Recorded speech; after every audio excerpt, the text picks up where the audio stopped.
Some people think of the Bible as disconnected stories that have little to do with the real world in which we live. Perhaps a good and moral book, but no more authoritative as a map of reality than Harry Potter or Winnie the Pooh. But in fact, the Bible is a unified document, an authoritative history of planet Earth and the human race. It is the account of a great cosmic conflict, the real Star Wars, involving every man, woman, and child who has ever lived, the war of the universe. The account begins with the creator of all things, the God of the universe.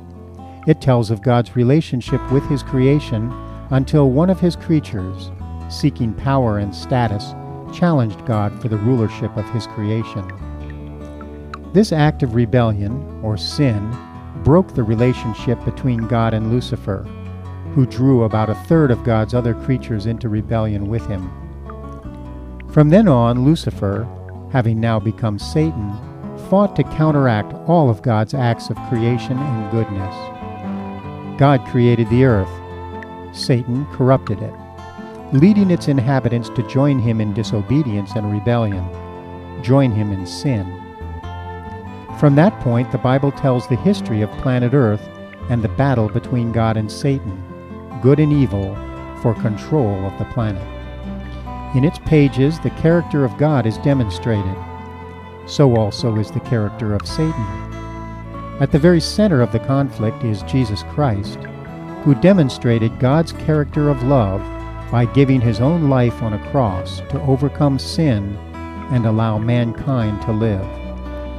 And Satan demonstrated his character by attempting to destroy the creator and sustainer of life and condemn an entire race for the sake of his own power. The history of planet Earth is the story of God's effort to win Earth's allegiance back to himself and Satan's effort to stop him. In the Old Testament, God sought to develop an ally in the nation of Israel. Satan opposed him through false gods and the pagan nations. After God came to earth personally in the form of a man, God's people became identified with that man, Jesus Christ. They became the Christian church.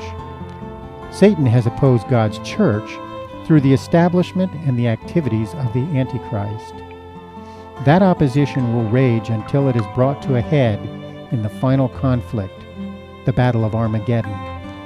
At that time, the earth will be divided into two groups, those who choose loyalty to God and receive the seal of God, and those who reject God and receive the mark of the beast.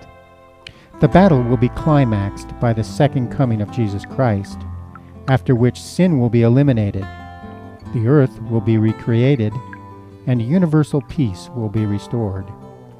The war of the universe will be over, forever.